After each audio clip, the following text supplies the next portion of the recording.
Hello hello hello जी। देखिए, हम लोग आज के वीडियो में देखने वाले हैं यूरोप में राष्ट्रवाद। ये इतिहास के प्रथम पाठ है। कौन सा पाठ है? प्रथम पाठ। जो स्टूडेंट 10th क्लास में, उनके लिए क्लास महत्वपूर्ण होने वाली है। यूरोप में राष्ट्रवाद यानी कि पहले पार्ट से जितने भी सब्जेक्टिव होंगे, क्या होंगे? सब्जेक्टिव। सब्जेक्टिव में आपका दो तरह से क्वेश्चन रहता है। एक रहता है लघु उत्तरीय। क्या होता है? लघु उत्तरीय। और वो क्या रहता है? दीर्घ उत्तरीय। लघु उत्तरीय कितने नंबर का रहता है पता है ना? 2 नंबर, 2 अंक का, और एक ना अंक का रहता है 5 अंक का। तो इसमें जो देख रहे हैं सब्जेक्टिव देख रहे हैं, इसमें आपका लघु उत्तरीय भी क्लियर हो जाएगा और दीर्घ उत्तरीय, यानी कि लघु उत्तरीय के लिए अलग से तैयारी नहीं करना है और दीर्घ उत्तरीय के लिए अलग से नहीं, एक ही में आपका क्या हो जाएगा? क्लियर हो जाएगा। ठीक है। लघु उत्तरीय 2 नंबर देगा, यानी कि जो क्वेश्चन छोटा होगा उसका 2 अंक 2 नंबरी होगा, जो क्वेश्चन बड़ा होगा कितना नंबरी होगा? 5 नंबर का। इतना याद रखिएगा। ठीक है। दोनों कंबाइन है, लघु प्लस दीर्घ। क्लियर है? देखिए, सबसे पहला प्रश्न क्या कहता है? पाठ का नाम ही है यूरोप में राष्ट्रवाद। क्या नाम है पाठ का? यूरोप में राष्ट्रवाद। तो सबसे पहली बात आती है यूरोप क्या है? महादेश है। और राष्ट्रवाद, तो राष्ट्रवाद शब्द क्या है? राष्ट्रवाद शब्द को पहले समझना है। तो सबसे पहली बात यही पूछा जाता है कि राष्ट्रवाद से आप क्या समझते हैं, या राष्ट्रवाद क्या है? तो देखिए, अगर बात करें राष्ट्रवाद, तो देखिए राष्ट्रवाद का एक सामान्य अर्थ होता है कि अपने राष्ट्र के प्रति, मतलब अपना देश। जैसे अपने लोग किस देश में रहते हैं? भारत में। तो भारत के जो लोग हैं वो देश को क्या क्या करेंगे? विकसित करेंगे, विकास करेंगे। चाहेंगे कि हमारा देश और आगे बढ़े, तरक्की करे, टेक्नोलॉजी में भी आगे बढ़े, हर चीज में क्या हो? आगे बढ़े। तो राष्ट्रवाद का अर्थ हुआ कि अपने राष्ट्र के प्रति सोच, यानी कि सोच रहे हमारा देश क्या बढ़े, आगे हो। सोच और लगाव है देश से, यानी कि प्रेमी, देश प्रेमी होते हैं ना, देश प्रेमी है, लगाव है। उसके बाद उस विचार के भावना को क्या करते हैं हम लोग? विकास करते कि नहीं करते हैं? करते हैं। उसी को हम लोग क्या कहते हैं? राष्ट्रवाद कहते हैं। यानी कि एक लाइन में कह सकते हैं कि अपने राष्ट्र के प्रति या अपने देश के प्रति सोच, लगाव और भावना का विकास करना ही क्या कहलाता है? राष्ट्रवाद कहलाता है। तो देखिए यहाँ पे इसमें जो आंसर लिखा गया ना, 2 परिभाषा है। कितने परिभाषा? 2। आपका मन है दोनों लिखना है, दोनों लिखिए। एक लिखना है, एक लिखिए। एग्जाम में आपका नंबर नहीं काटेगा। तो पहला है, कहता कि सामान्य अर्थों में राष्ट्रवाद का अर्थ अपने राष्ट्र के प्रति सोच, लगाव। सोच जानते हैं ना? सोच और लगाव की भावना का विकास करना क्या कहलाता है? राष्ट्रवाद। क्या है? राष्ट्रवाद कहलाता है। कर लीजिएगा। ठीक है। सामान्य अर्थों में राष्ट्रवाद का अर्थ अपने राष्ट्र के प्रति सोच और लगाव की भावना का विकास करना है। ये हो गया, इतना आप लिख सकते हैं। या दूसरे अर्थ, यानी कि दूसरा लाइन ये भी है, दूसरा डेफिनेशन आप ये भी लिख सकते हैं कि राष्ट्रवाद एक ऐसी भावना है जो किसी विशेष भौगोलिक, सांस्कृतिक या सामाजिक, भौगोलिक जानते हैं ना, ज्योग्राफिकल एरिया, जैसे अपने लोग मैदानी में रहते हैं, कोई लोग क्या कहते हैं पहाड़ी इलाका में रहते होंगे कि नहीं रहते होंगे? रहते। उसको सांस्कृतिक, जो आपके रहने का जो रहन सहन है उसकी भावना, और सामाजिक, समाज में आप रहते हैं ना, सामाजिक परिवेश, माहौल जिसको कहते हैं, में रहने वाले लोगों में एकता। एकता मतलब सभी लोग एक साथ मिलके की वाहक बनती है। क्या बनती है? यानी कि लोगों में एकता का जो वाहक है, एकता बनाने में जो मदद करते, उसे हम लोग क्या कहते हैं? राष्ट्रवाद कहते हैं। तो आपको यहाँ पे 2 डिफिनेशन मिल गया, एक डिफिनेशन यहाँ से और एक डिफिनेशन यहाँ से। तो आपका मन जो एग्जाम में लिखना है लिख सकते हैं, आप उसके लिए स्वतंत्र है। कोई एक लिख देंगे चलेगा, और दोनों लिख देते तो और बढ़िया है। ठीक है। लेकिन आप कम से कम एक याद रखेंगे, ये याद रखिए, चाहे ये याद रखिए, आपकी मर्जी। क्लियर है? चलिए 2 नंबर प्रश्न देखिए अब क्या कहता है। देखिए 2 नंबर दिख रहा है।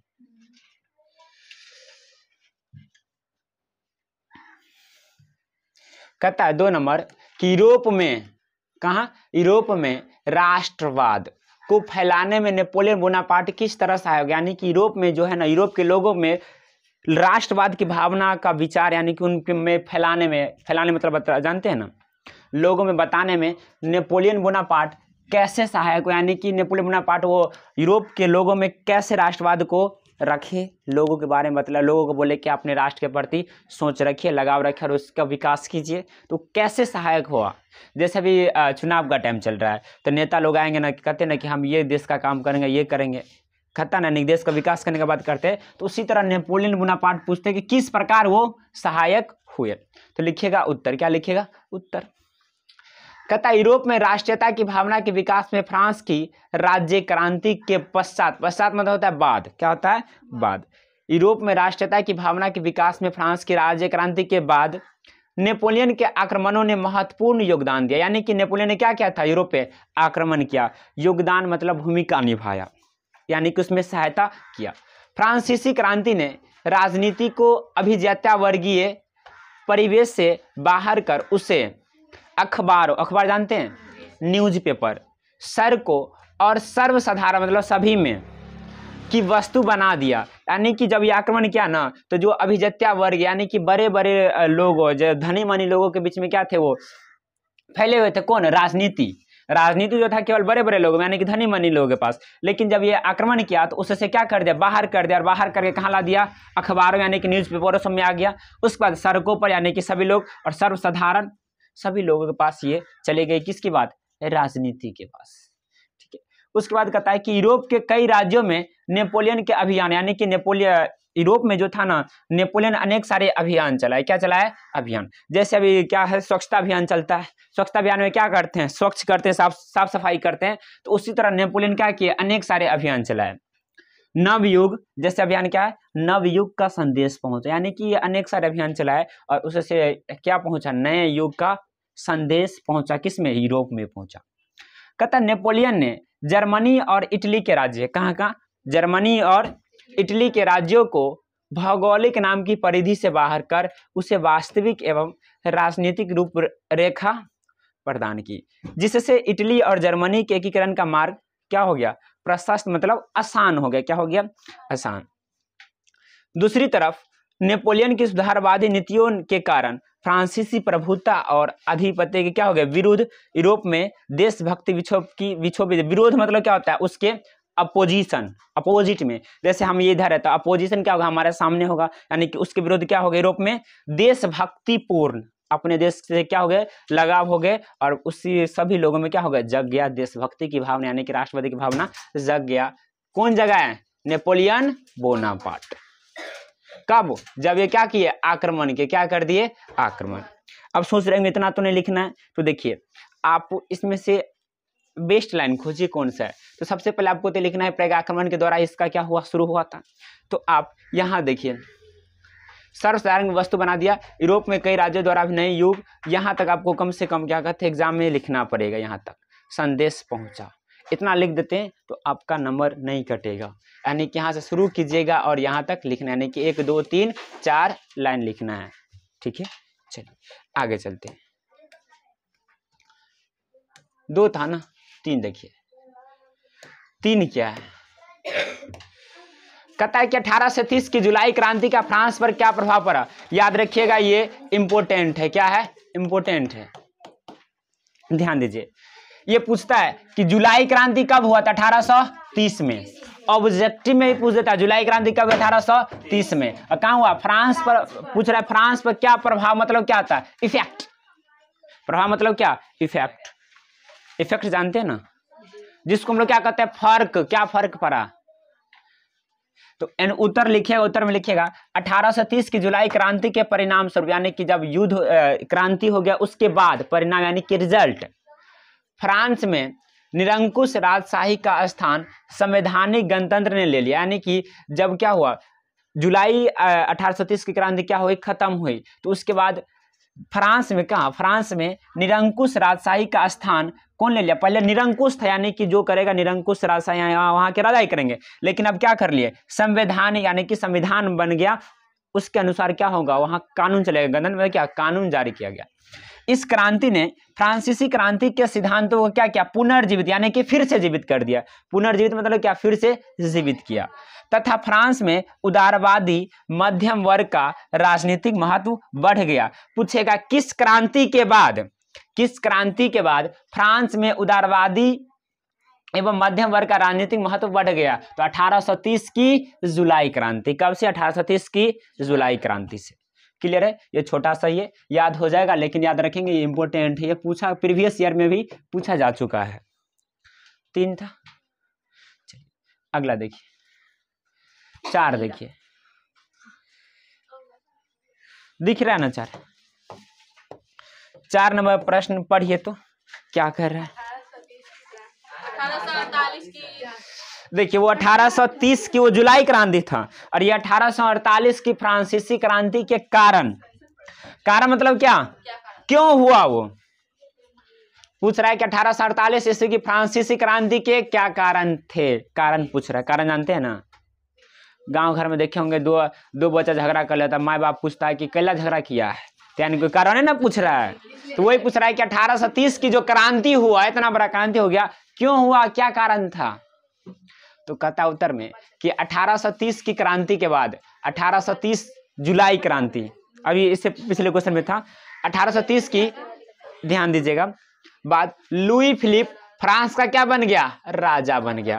पूछेगा 1830 की क्रांति के बाद फ्रांस का राजा कौन बन गया, लुई फिलिप। कौन बन गया, लुई फिलिप। उसने अपने विरोधी मतलब ओपोजिशन वाले को खुश करने के लिए स्वर्णिम मध्यम वर्गीय नीति अवलंबन करते, यानी कि जारी करते हुए सन 1840 में गीजो को प्रधानमंत्री नियुक्त किया। पूछेगा गीजो को किसने प्रधानमंत्री नियुक्त किया, तो लुई फिलिप ने। किसने, लुई फिलिप ने। ये ऑब्जेक्टिव में आपको मिलेगा गीजो, ठीक है। ऐसे पूछता है कि गीजो को किस पद पर नियुक्त किया गया था, प्रधानमंत्री। प्रधानमंत्री जानते ना, प्राइम मिनिस्टर।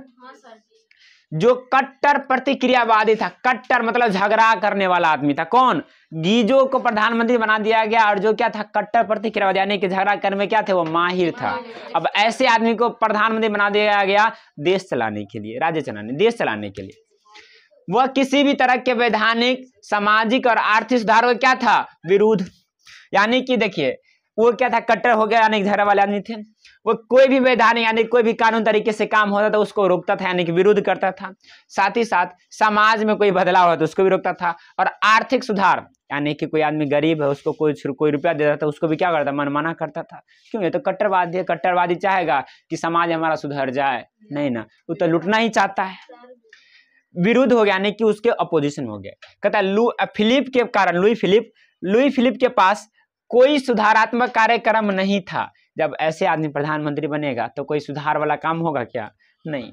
न ही उसे विदेश नीति में कोई सफलता हासिल हो पाई, यानी कि कोई भी विदेश नीति में, यानी कि दूसरे देशों से बिजनेस या व्यापार सही से नहीं हो पाया। उसके शासनकाल में देश में भूखमरी एवं बेरोजगारी क्या हो गई, व्याप्त हो गई। यानी कि भूखमरी होने लगा और बेरोजगारी चरम सीमा पर। बेरोजगारी जानते हैं ना, जब देखिए बेरोजगारी को पूछेगा ना, वैसे एग्जाम में पूछता नहीं है कि जब योग्य व्यक्ति को रोजगार काम न मिले तो उसी को हम लोग कहते हैं बेरोजगार। कहेगा कैसे, कोई आदमी मान लीजिए क्या कहते हैं, बीए किया हुआ है, ठीक है, अब वो जाके मजदूरी का काम कर रहा है तो उसको बेरोजगारी कहेंगे कि नहीं कहेंगे, कहेंगे। और कोई आदमी पढ़वे नहीं किया है, ठीक है, अनपढ़ है, अब वो मजदूरी का काम कर रहा है तो उसको बेरोजगार कहेंगे, नहीं कहेंगे। उस अगर योग्यता के अनुसार अगर आपको काम न मिले तो उसी को हम लोग क्या कहते हैं, बेरोजगारी कहते हैं। ऐसा नहीं कि आप पढ़े लिखे नहीं है तब कहेंगे हमको 60-70 हज़ार का मंथली चाहिए, तब तो नहीं हो पाएगा। लेकिन कोई आदमी पढ़े लिखा हुआ है तो उसको अगर सैलरी ना मिले, मान लीजिए भारत में कहा जाता है कि हम अगर इंजीनियर बोले तो तुम बेरोजगार समझ लेना। कारण ये होता है कि भारत में खासकर कि इंजीनियरिंग करता है बच्चे, उसको कम से कम इंजीनियर को सैलरी 40 हज़ार से कम होना चाहिए। अब इतना पे कम ले जाता है, 10 से 15 हज़ार पे ले जाता है, तो ये क्या बेरोजगारी है ना। तो इसलिए बेरोजगारी उसे कहेंगे जब योग्यता हो उसके अनुसार क्या हो, काम न मिले तो उसी को हम लोग क्या कहते हैं, बेरोजगारी कहते हैं। ऐसा नहीं कि आप अनपढ़ है, पढ़े लिखे नहीं है, 10 हज़ार रुपये महीने काम कर रहे हैं, कहेंगे नहीं हम बेरोजगार है, हमको कम से कम 50 हज़ार मिलना चाहिए, तो क्या वो बेरोजगार कहलाएगा, नहीं कहलाएगा। ठीक है, चलिए कहाँ पर थे, बेरोजगार, यहाँ ना, बेरोजगार व्याप्त भूखमरी मतलब खाना के बिना। जैसे अपने पाकिस्तान का छोटे भाई का हाल हुआ था बीच में, गेहूं बहुत ज़्यादा महंगा हो गया था, चावल का भी बहुत ज़्यादा महंगा। कहता है सुधारवादियों ने 22 फरवरी 1848 ईस्वी को, कब, 22 फरवरी 1848 ईस्वी को पेरिस में थियर्स के नेतृत्व, यानी कि उसके जो चलाने वाले नेतृत्व जो कर रहे थे, कौन थे, थियर्स थे, एक विशाल भोज का आयोजन किया गया। भोज का आयोजन क्यों किया गया, भूखमरी था, लोग भूख से क्या हुए थे, मर रहे थे, तो वो क्या किया, एक भोज का आयोजन, विशाल मतलब बहुत ज्यादा क्या किया, भोज का आयोजन किया। ध्यान दीजिएगा यहाँ पे। राजा ने इस पर क्या लगा दी, रोक लगा दी। अब राज्य में एकदम भूखमरी फैला हुआ है, कोई आदमी आया, दयावान आदमी कहा कि चलो हम भोज कर देते हैं, भूख से नहीं मरेगा ना लोग। तब राजा कहता है कि नहीं, तुमको भोज नहीं करने देंगे, बंद करो। अब वो भी दिक्कत है, तब आदमी तो मरवे करेगा ना। तो देखिए अब आगे क्या होता है, सुनिएगा। अतः पेरिस में विरोध प्रदर्शन हुए और जुलूस निकाले गए, यानी कि वो जो भूखमरी से लोग मरे तो उसके लिए भोज किया गया, लेकिन भोज को बंद करा दिए कौन, राजा बंद करा दिए। तो जब राजा बंद करा दिए और जो भूख से लोग मर रहा है भूखमरी से, तो आंदोलन ना करेंगे, तो वो क्या किए, विरोध और जुलूस निकाला। जुलूस जानते हैं ना। इस पर पुलिस ने गोली चला दी। क्या चला दी, गोली चला दी, जिसमें अनेक लोग मारे गए। अतः दमनकारी नीति अपनाए जाने के कारण 1848 ईस्वी की क्रांति क्या हो गई, प्रारंभ हो गई, प्रारंभ हो गई। गीजो को किस पद पर नियुक्त किया गया था, प्रधानमंत्री पर। क्या, किस पद पर, प्रधानमंत्री पद पर। ये 4 नंबर प्रश्न था, ठीक है। उम्मीद करते क्लियर होगा।